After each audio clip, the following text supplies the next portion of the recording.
What's going on, everyone? Juicebags here, and welcome back to some Dungeon Defenders 2 and another Defense Spotlight. I've been getting lots and lots of requests to take a look at explosive traps, as I have played with explosive traps quite a bit, particularly in higher onslaught, as it is another source of physical damage, and they are just really strong. There's no doubt about it. Now, I'm still kind of fine-tuning and tweaking this build. However, after getting so many requests, I decided to just go ahead and show you all exactly what I'm using right now, and I will probably end up modifying this in the future and maybe finalizing what I personally will use as a build. Of course, there's lots of options, as what there are with any defense, so you don't have to stick by this. Create your own build and go with what works for you. However, this is what I'm using, and this is indeed working for me. So first off, let's go ahead and take a look.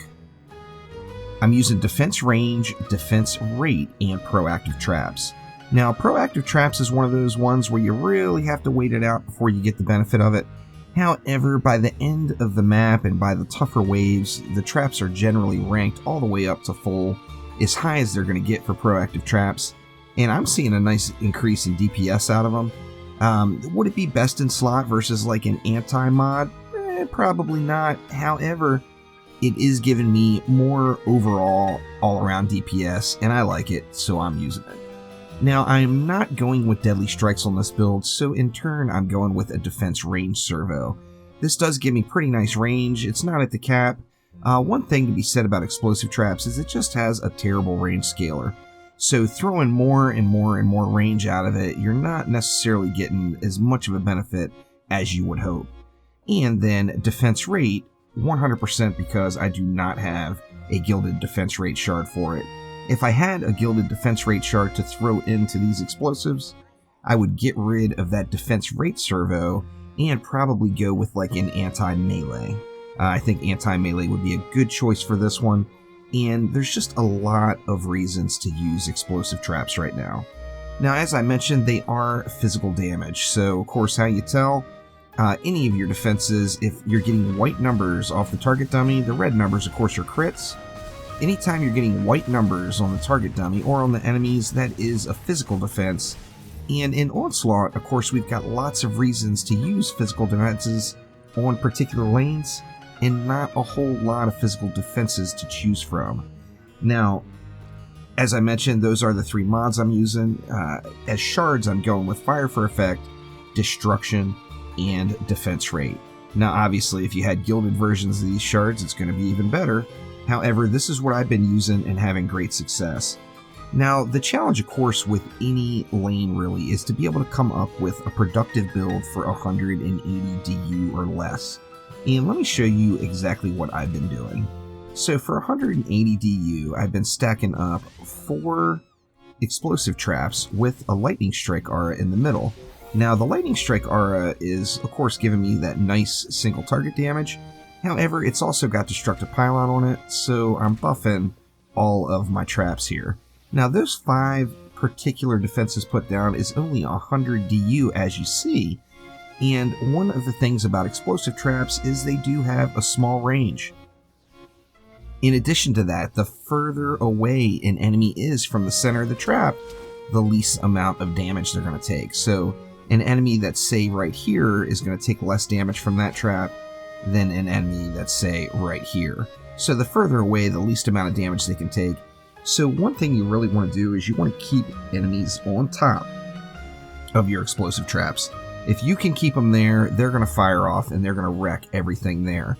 Now, another very interesting fact about explosive traps is what are explosions in DD2? They are crushing damage, which means crush damage on a frozen mob does proc the shatter combo. This is going to one-shot most of the smaller mobs in the game and do really nice damage to anything that's heavier. So combining together a freeze plus the ability to slow the mobs down and keep them on top of them, it seems kind of like a no-brainer, to be honest, to throw in some proton beams. So it's kind of a funky build, but this is exactly what I've been doing. This setup right here, you come to that 180 DU mark, you've got 2 different sources of freeze, plus a really nice slow all of your defenses are getting buffed from the destructive pylon, and your explosive traps are just wrecking it out. Now, say you don't have a destructive pylon yet, you don't have, just say you don't have destructive pylon. Another interesting thing you could do is maybe get rid of the lightning strike aura in the middle, as of course if you don't have destructive pylon, there's not as great of a reason to use it, and then go with like a boost aura right in the middle instead. So if you throw a boost aura down, particularly if you're using that boosted grasp, you're still going to be getting the slow that you're looking for, and you can actually fit in another explosive trap in the mix in that scenario if you wanted. Now looking at it here, we're still putting out really, really nice DPS. I do have the boosted grasp on my boost aura, so we're getting a slow, and then we've got the proton slow and freeze, plus the addition of the shatter combo. Now, I definitely do the double proton with the lightning strike aura more than I do the boost aura. However, there's certainly nothing wrong with either of those two setups.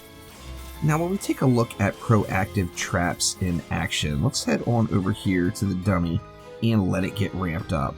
Now, this does scale with the upgrades. Now, every time you upgrade an item, the proactive traps is getting reset. As you see, the attack damage here is slowly going up. 688,000, 694,000. Basically, every time it goes up, it's going up 5,000, 5 to 6,000 in attack damage. Actually, it went up even more that time. So, it is going to go up more based off of your defense power. Now, when you upgrade this, this is going to set your upgrades from the proactive traps over again. So, it's going to go back to 0. So say we went on and threw this down and then upgraded it all the way up to tier 5, and then we take a look at it, we're going to see much bigger spikes in the overall attack damage done as that proactive traps ramps up. Now 100 charges, it's going to take you a little while to get to 100 charges. This is going to work great on any of those spellbreaker lanes with lots of mobs. If you can park a bunch of mobs on top of here on a spellbreaker lane, you are just going to dish out the pain. So like I said, that is not necessarily a 100% fine-tuned build as far as what would be the optimal explosive trap to use. However, that is what I'm using right now, and it's working pretty darn good. So that will do it for now. Thank you all so much for watching. Don't forget that it is Friday, so my daily DD2 stream will be over on Twitch today, starting at 1 p.m. Pacific time.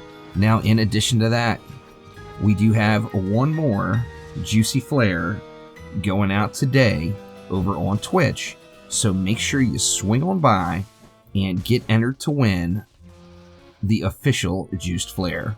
So thank you once again. Hopefully I will see you all at 1 p.m. Pacific time over on Twitch. Have a wonderful weekend, and I will see you soon.